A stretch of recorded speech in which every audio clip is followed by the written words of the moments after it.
Hello everyone. देखो, chemical bonding की जो हमारी सीरीज चल रही है, आज उसमें लेक्चर थर्ड करते हैं। इसमें देखो, आज हम पढ़ेंगे आयोनिक बॉन्ड के बारे में। जैसे प्रीवियस लेक्चर में तो हमने कोवलेंट बॉन्ड के बारे में स्टडी की थी। आज मैं आपको आयोनिक बॉन्ड और इलेक्ट्रोवेलेंट बॉन्ड के बारे में एक्सप्लेन करने जा रहा हूँ। सो टेल मी, देखो आप वर्ड से मीनिंग क्लियर है कि ionic bond means it is present between the ions. तो आयंस कौन होगा? एक तो कैटायन और एक anion. Basically this bond is formed between the electropositive and the electronegative element. जैसा कि हमें पता है कि पीरियोडिक टेबल में लेफ्ट हैंड साइड के एलिमेंट कौन होता है? मेटल।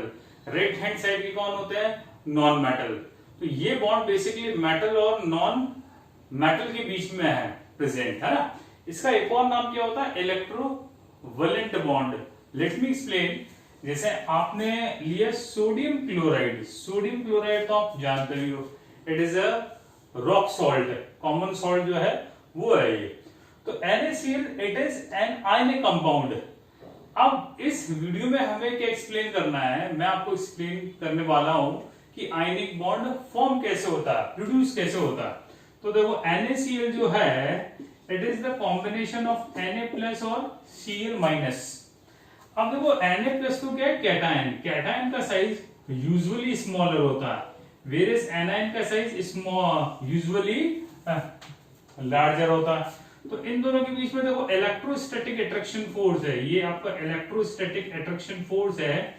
और इस इलेक्ट्रोस्टैटिक, मैं यहां लिख दूं, it is electrostatic attraction force. ये इलेक्ट्रोस्टैटिक अट्रैक्शन फोर्स है। और इसी इलेक्ट्रोस्टैटिक अट्रैक्शन फोर्स को हम आयनिक बॉन्ड और इलेक्ट्रोवेलेंट बॉन्ड बोलते हैं। अब ये देखो प्रोड्यूस कैसे हुआ। जैसे देखो, सोडियम एटॉमिक नंबर क्या है? 11। कॉन्फ़िगरेशन क्या बताओ इसका? 281। यही है ना। अब देखो, इसका जब आप डायग्राम बनाओगे एटम का, तो देखो इसके इनर मोस्ट शेल में 2 इलेक्ट्रॉन, यहाँ 8 इलेक्ट्रॉन, यहाँ सिंगल इलेक्ट्रॉन। अब ये क्या बताओ? It is a metal. ये इसने इलेक्ट्रॉन किया लूज। इलेक्ट्रॉन लूज करके बताओ क्या बना देगा? It will form the Na+। इसने क्या बना दी? कैटायन। ओके, ये है कैटायन। इसमें बताओ टोटल इलेक्ट्रॉन कितना है? इसमें हो गए 28। सोडियम ने अपने पास वाली इनर्ट गैस, नोबल गैस कौन सी है? नियॉन। उसका स्टेबल कॉन्फ़िगरेशन अचीव कर लिया। इसके इनर मोस्ट शेल में 2 इलेक्ट्रॉन है, इसके आउटर मोस्ट शेल में 8 इलेक्ट्रॉन है। इस तरह का ये कैटायन जनरेट हो गया हमारा। ठीक है। तो सोडियम क्या था? मेटल। इसने अपनी पास वाली इनर्ट गैस, जैसा कि हमें पता है हर कोई एलिमेंट स्टेबलाइज होना चाहता है, वो अपना ऑक्टेट अचीव करना चाहता है अकॉर्डिंग टू लेविस कॉशल थ्योरी। तो ये तो हुआ फॉर्मेशन ऑफ कैटायन। ठीक है। अब देखो नेक्स्ट क्या है? यहां पे एनायन कैसे प्रोड्यूस होगा वो भी हम एक्सप्लोर करते हैं। तो देखो, एनायन कैसे प्रोड्यूस होगा? हमारे पास है Cl का बताओ, tell me the atomic number. इसका एटॉमिक नंबर है 17। कॉन्फ़िगरेशन क्या है इसका? 2 8 और 1s2 2s2 2p6 3s2 और 3p5। यही है ना।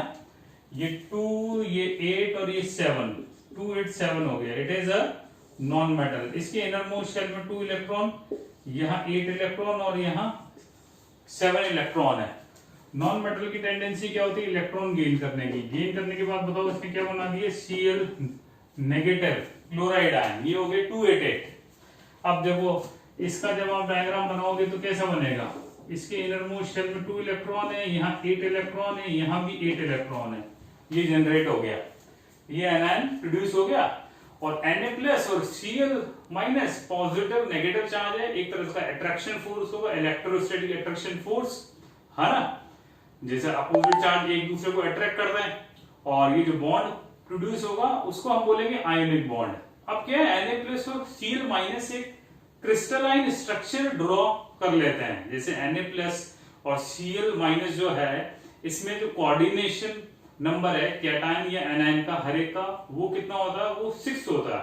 तो 3D में एक ये क्रिस्टलाइन स्ट्रक्चर ड्रॉ कर लेते हैं, जिसे हम बोलते हैं रॉक सॉल्ट।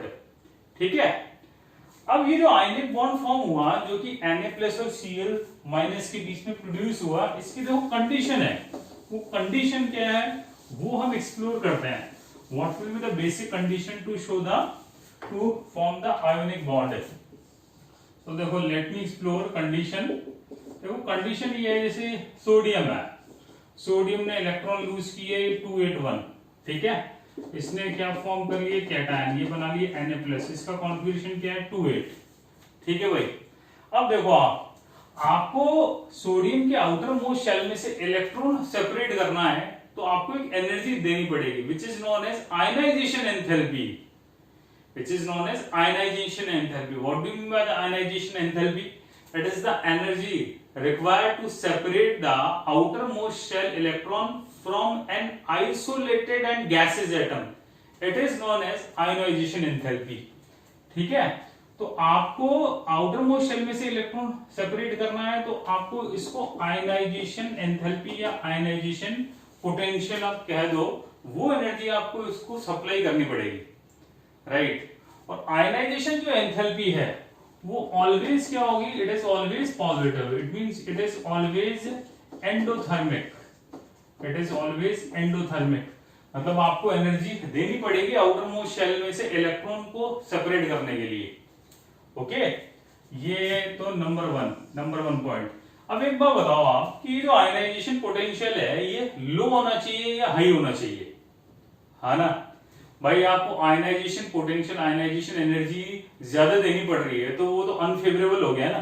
तो मतलब जो आयनाइजेशन पोटेंशियल है, ये जो आयनाइजेशन जो एंथैल्पी है, it should be low, right. जैसे इसका जो एक्चुअल जो है डाटा, ये है 450 किलो जूल पर मोल, मतलब सोडियम जो आपका आइसोलेटेड और गैसेस स्टेट में है, इसमें से आपको आउटर मोस्ट शेल में से इलेक्ट्रॉन सेपरेट करने के लिए अप्रोक्सीमेटली 450 किलो जूल पर मोल एनर्जी चाहिए होगी, जो कि पॉजिटिव होगी। एंथैल्पी चेंज क्या होता है, पॉजिटिव होता है, आपको पता ही एंथैल्पी चेंज पॉजिटिव होता है, it means this one is endothermic reaction, ठीक है। नंबर 2, Cl ने इलेक्ट्रॉन एक्सेप्ट किया, देखो ये गैसेस स्टेट में है, ये भी गैसेस में है, Cl ने गैसेस स्टेट में इलेक्ट्रॉन एक्सेप्ट किया, it will be converted into Cl negative. तो कोई भी आइसोलेटेड गैसेस एटम के आउटर मोस्ट शेल में आपको इलेक्ट्रॉन ऐड करना है, तो उससे जो एनर्जी है रिलीज होगी उसको बोलते हैं electron gain enthalpy. It may be exothermic और मे बी एंडोथर्मिक, ये दोनों ही पॉसिबल हो सकती है। Generally it will be exothermic, लेकिन दोनों ही पॉसिबिलिटी है। तो इसको बोलते हैं आप इलेक्ट्रॉन गेन एंथैल्पी, है ना, या इलेक्ट्रॉन गेन एंथैल्पी बोलते हैं। इसकी फुल फॉर्म मैंने क्या बोला, इलेक्ट्रॉन गेन एंथैल्पी, और it is also known as electron affinity, okay. तो इट मे बी एक्सोथर्मिक और एंडोथर्मिक। अब इसकी जो आपकी क्लोरीन के आउटर मोस्ट शेल में आपने इलेक्ट्रॉन ऐड किया ना, तो Cl नेगेटिव बना, तो इसकी जो इलेक्ट्रॉन गेन एंथैल्पी होती है वो अप्रोक्सीमेटली 150 किलो जूल पर मोल होती है। ये मैं आपको अप्रोक्स आइडिया आपको दे रहा हूं, एग्जैक्टली तो ये 148 होती है, ठीक है। अब ये होती है नेगेटिव में, मतलब ये रिएक्शन एक्सोथर्मिक होगी। कैसे होगी एक बार बताओ एक्सोथर्मिक, जैसे देखो ये है Cl एटम है ना, यहाँ 2 इलेक्ट्रॉन है, यहाँ 8 है, यहाँ 7 इलेक्ट्रॉन है। अब इसके आप आउटर मोस्ट शेल में बताओ इलेक्ट्रॉन ऐड करोगे, तो देखो आउटर मोस्ट शेल में ऑलरेडी 7 इलेक्ट्रॉन है, आप एक इलेक्ट्रॉन ऐड करोगे तो क्या हुआ, ये Cl नेगेटिव में चेंज हो गया, तो इसने अपनी पास वाली इनर्ट गैस ऑर्गन का स्टेबल कॉन्फ़िगरेशन अचीव कर लिया। बट प्रॉब्लम ये है, आप आउटर मोस्ट शेल में इलेक्ट्रॉन ऐड करोगे तो इलेक्ट्रॉन के बीच में क्या होगा, mutual repulsion will takes place, तो ठीक है, तो उससे एनर्जी क्या हो रही है, रिलीज हो रही है ना, तो स्टेबिलिटी आ रही है, तो Cl नेगेटिव में ये कन्वर्ट हो गया।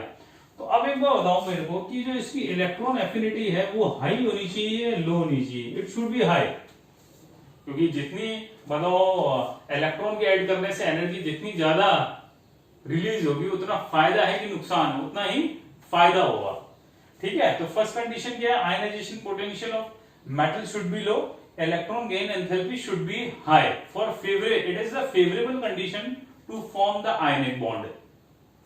Got my point? क्यों, राइट। अब आइए आप थर्ड पॉइंट, तो अब एक बार देखो आप, इसकी आयनाइजेशन पोटेंशियल तो 450 हो गया, इलेक्ट्रॉन गेन एंथैल्पी कितना हो गया इसका हो गया 150 किलो जूल पर मोल, है ना। ठीक है, ये 150 किलो जूल पर मोल नहीं है, ये 350 है, थोड़ा इसमें चेंज आएगा, 350 है, सॉरी 350 किलो जूल पर मोल होता है ये। ठीक है, इसकी इलेक्ट्रॉन गेन एंथैल्पी। अब आता है देखो थर्ड पॉइंट क्या है, देखो आप, तो देखो इन दोनों का जो सम आया वो देखो कितना आया। आप आयनाइजेशन एंथैल्पी और इलेक्ट्रॉन गेन एंथैल्पी को ऐड करोगे तो ये कितना आएगा, it will be 150 kilo joule per mole, ये आ गया। अब देखो थर्ड पॉइंट क्या है कि Na+, ये तो Na+ है और दिस वन इज Cl-, इन दोनों के बीच में इलेक्ट्रोस्टैटिक अट्रैक्शन फोर्स है, ये एक आयनिक क्रिस्टल फॉर्म कर रहे हैं ना।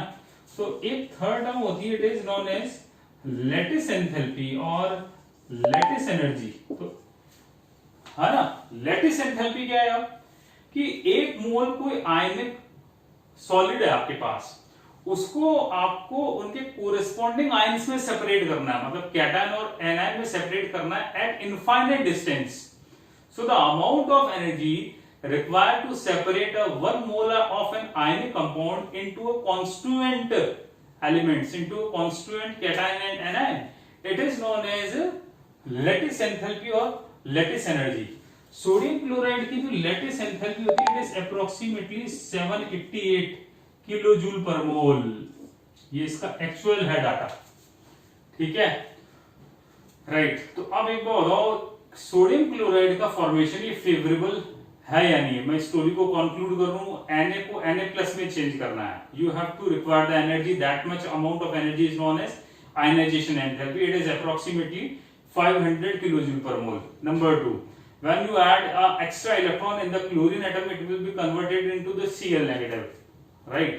So the amount of energy released is known as electron gain enthalpy, it is minus 150 kilojoule per mole। इन दोनों का 350 किलोजूल पर मोल, इन दोनों का जो सम है वो क्या हो गया 150 किलोजूल पर मोल हो गया।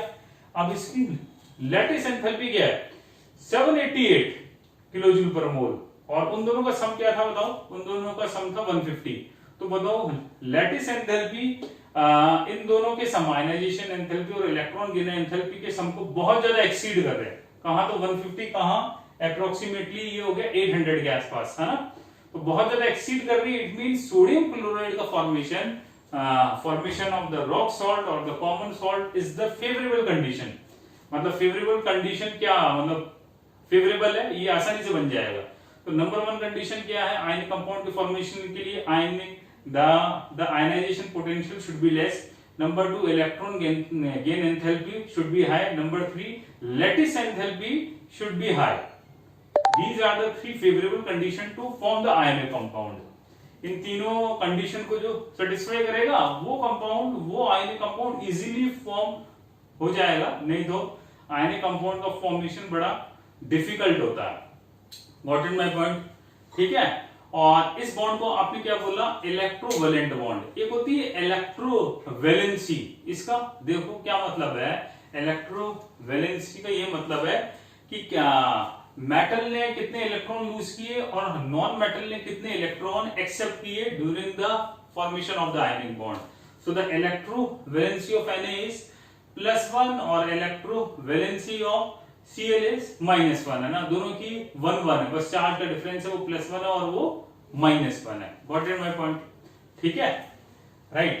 तो इस तरह से ये आयनिक बॉन्ड हमने आज पढ़ा है कि आयनिक बॉन्ड देखो किस तरह से फॉर्म होता, राइट। अब देखो आप, ये तो हुआ इसकी बात। अब जैसे आपको देखो CaCl2 है, कैल्शियम क्लोराइड है, इसकी आप स्ट्रक्चर ड्रॉ कर सकते हो क्या, it is also an ionic compound. ऐसे ही एक है आपका एल्यूमिनियम और एक है नाइट्रोजन, ठीक है। इन दोनों के जो कॉम्बिनेशन से जो आयनिक कंपाउंड फॉर्म होगा उसकी स्ट्रक्चर आपको ड्रॉ करनी है। तो देखो कैल्शियम, इसका एटॉमिक नंबर बताओ कितना है 20, ठीक है।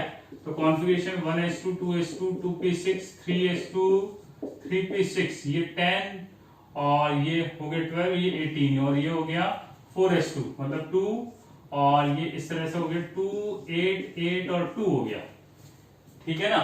तो बताओ कैल्शियम कितना इलेक्ट्रॉन लूज करेगा? कैल्शियम 2 इलेक्ट्रॉन लूज करेगा, ये क्या बना लेगा Ca+2, कैल्शियम +2 फॉर्म कर लेगा ना, क्यों?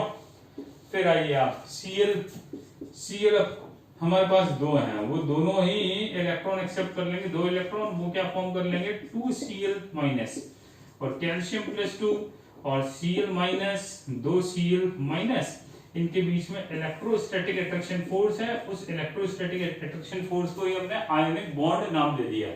ऐसी एल्यूमिनियम, उसका एटॉमिक नंबर बताओ क्या है 13, उसने 3 इलेक्ट्रॉन करे लूज, तो वो क्या बना लेगा एल्यूमिनियम +3, और नाइट्रोजन एक है, उसका एटॉमिक नंबर क्या है 7, वो 3 इलेक्ट्रॉन एक्सेप्ट करके N-3 फॉर्म कर लेगा, और उन दोनों के बीच में आयनिक बॉन्ड प्रेजेंट हो जाएगा, अट्रैक्शन फोर्स हो जाएगा, जिसको हमने आयनिक बॉन्ड बोला। Okay, thank you so much.